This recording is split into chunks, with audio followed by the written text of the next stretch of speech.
Luke chapter 13. Jesus gave a warning. Some people who were there at that time told Jesus about certain Galileans. Pilate had mixed their blood with their sacrifices. Jesus said, "These people from Galilee suffered greatly. Do you think they were worse sinners than all the other Galileans? I tell you, no. But unless you turn away from your sins, you will all die too." Or what about the 12 people in Siloam? They died when the tower fell on them. Do you think they were more guilty than all the others living in Jerusalem? I tell you, no. But unless you turn away from your sins, you will all die too. Then Jesus told a story. A man had a fig tree, he said. It had been planted in his vineyard. Then he went to look for fruit on it. He didn't find any, so he went to the man who took care of the vineyard. He said, "For 3 years I have been coming to look for fruit on the fig tree, but I haven't found any. Cut it down. Why should it use of the soil?" "Sir," the man replied, "leave it alone for 1 more year. I'll dig around it and feed it. If it bears fruit next year, fine. If not, don't cut it down." Jesus healed a disabled woman on the Sabbath day. Jesus was teaching in one of the synagogues on a Sabbath day. A woman there had been disabled by an evil spirit for 18 years. She was bent over and could not stand up straight. Jesus saw her. He asked her to come to him. He said to her, "Woman, you will no longer be disabled. I am about to set you free." Then he put his hands on her. Right away, she stood up straight and praised God. Jesus had healed the woman on the Sabbath day. This made the synagogue ruler angry. He told the people, "There are 6 days for work, so come be healed on those days, but do not come on the Sabbath." The Lord answered him, "You pretenders! Doesn't you of you each go to the barn and untie his ox or donkey on the Sabbath day? Then don't you lead it out to give it water? This woman is a member of Abraham's family line, but Satan has kept her disabled for 18 long years. Shouldn't she be set free on the Sabbath day from what was keeping her disabled?" When Jesus said this, all those who opposed him were put to shame, but the people were delighted. They loved all the wonderful things he was doing. The stories of the mustard seed and the yeast. Then Jesus asked, "What is God's kingdom like? What can I compare it to? It is like a mustard seed. Someone took the seed and planted it in a garden. It grew and became a tree. The birds sat in its branches." Again he asked, "What can I compare God's kingdom to? It is like yeast that a woman used. She mixed it into a large amount of flour. The yeast worked its way all through the dough. The narrow door. Then Jesus went through the towns and villages, teaching the people. He was on his way to Jerusalem. Someone asked him, "Lord, are only a few people going to be saved?" He said to them, "Try very hard to enter through the narrow door. I tell you, many will try to enter and will not be able to. The owner of the house will get up and close the door. Then you will stand outside knocking and begging. You will say, 'Sir, open the door for us.' But he will answer, 'I don't know you, and I don't know where you came from.' Then you will say, 'We ate and drank with you. You taught us in our streets.' But he will only reply, 'I don't know you, and I don't know where you came from. Get away from me, all you who do evil.' You will sob and grind your teeth when you see those who are in God's kingdom. You will see Abraham, Isaac, and Jacob and all the prophets there, but you yourselves will be thrown out. People will come from east and west and north and south. They will take their places at the feast in God's kingdom. Then the last will be first, and the first will be last." Jesus' sadness over Jerusalem. At that time, some Pharisees came to Jesus. They said to him, "Leave this place. Go somewhere else. Herod wants to kill you." He replied, "Go and tell that fox, I will drive out demons. I will heal people today and tomorrow, and on the 3rd day I will reach my goal. In any case, I must keep going today and tomorrow and the next day. Certainly, no prophet can die outside Jerusalem. Jerusalem, Jerusalem, you kill the prophets and throw stones in order to kill those who are sent to you. Many times I have wanted to gather your people together. I have wanted to be like a hen who gathers her chicks under her wing, but you would not let me. Look, your house is left empty. I tell you, you will not see me again until you say, 'Blessed is the one who comes in the name of the Lord.'" Psalms chapter 118, verse 26. Luke chapter 14. Jesus eats at a Pharisee's house. One Sabbath day, Jesus went to eat in the house of a well-known Pharisee. While he was there, he was being carefully watched. In front of him was a man whose body was badly swollen. Jesus turned to the Pharisees and the authorities on the law. He asked them, "Is it breaking the law to heal on the Sabbath?" But they remained silent. So Jesus took hold of the man and healed him. Then he sent him away. He asked them another question. He said, "Suppose one of you has a son or an ox that falls into a well on the Sabbath day. Wouldn't you pull him out right away?" And they had nothing to say. Jesus noticed how the guests picked up places of honor at the table, so he told them a story. He said, "Suppose someone invites you to a wedding feast. Do not take the place of honor. A person more important than you may have been invited. If so, the host who invited both of you will come to you. He will say, 'Give this person your seat.' Then you will be filled with shame. You will have to take the least important place. But when you are invited, take the lowest place. Then your host will come over to you. He will say, 'Friend, move up to a better place.' Then you will be honored in front of all the other guests. Anyone who lifts himself up will be brought down, and anyone who is brought down will be lifted up." Then Jesus spoke to his host.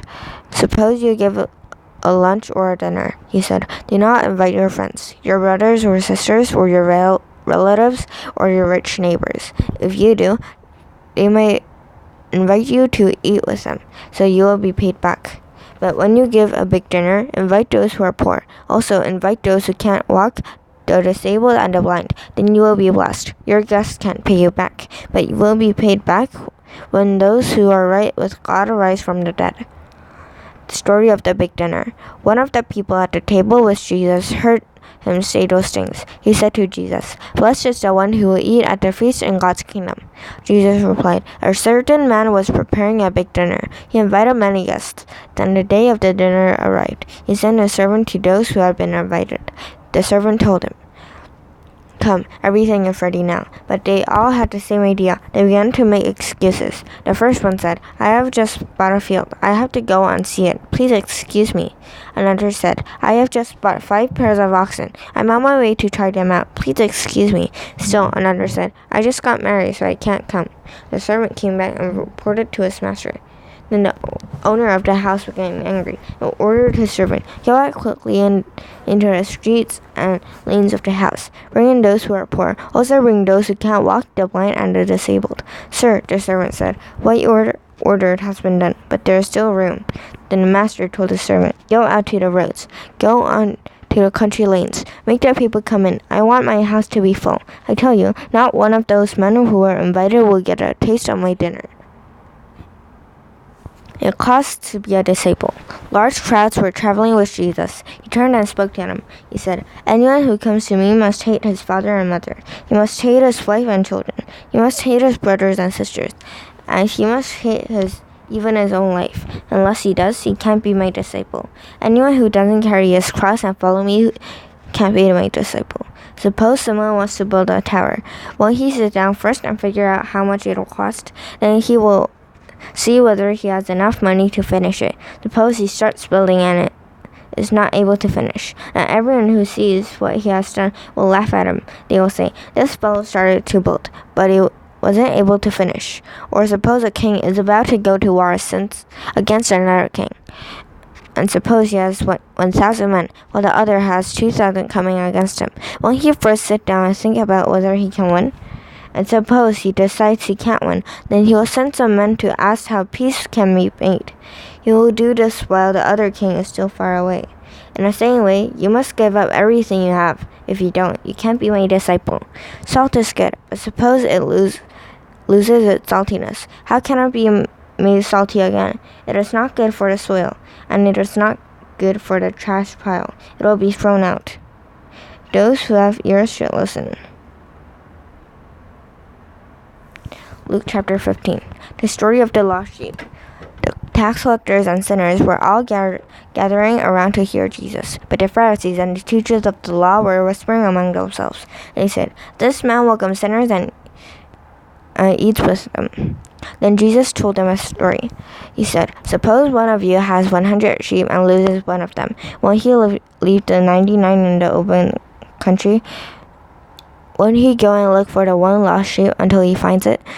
When he finds it, he will joyfully put it on his shoulders and go home. Then he will call by his friends and neighbors together. He will say, 'Be joyful with me, I have found my lost sheep.' I tell you, it'll be the same in heaven. There will be great joy when one sinner turns away from sin. Yes, there will be more joy than for 99 godly people who do not need to turn away from their sins." The story of the lost coin. Or suppose a woman has 10 silver coins and loses one. She will light a lamp and sweep the house. She will search carefully until she finds the coin. And when she finds it, she will call her friends and neighbors together. She will say, "Be joyful with me, I have found my lost coin." I tell you, it is the same in heaven. There is joy in heaven over one sinner who turns away from sin. The story of the lost son. Jesus continued. There was a man who had 2 sons. The younger son spoke to his father. He said, "Father, give me my share of the family property." So the father divided his property between his 2 sons. Not long after that, the younger son packed up all he had. Then he left for a country far away. There he wasted his money on wild living. He spent everything he had.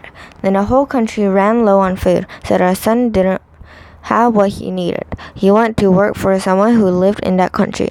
He sent him to the fields to feed the pigs. The son wanted to fill his stomach with the food the pigs were eating, but no one gave him anything. Then he began to think clearly again. He said, "How much of my father's hired workers have more than enough food? But here I am dying from hunger. I will get up and go back to my father. I will say to him, 'Father, I have sinned against heaven, and I have sinned against you. I am no longer fit to be called your son. Make me like one of your hired workers.' So he got up and went to his father. While the son was still a long way off, his father saw him. He was filled with tender love for his son. He ran to him. He threw his arm around him and kissed him. The son said to him, 'Father, I have sinned against heaven and against you. I am no longer fit to be called your son.' But the father said to his servants, 'Quick, bring the best robe and put it on him. Put a ring on his finger and sandals on his feet. Bring the fattest calf and kill it. Let's have a big dinner and celebrate.' This son of man was dead. Now he is alive again. He was lost, and now he is found." So they began to celebrate. The older son was in the field. When he came near the house, he heard music and dancing. He called one of the servants. He asked him what was going on.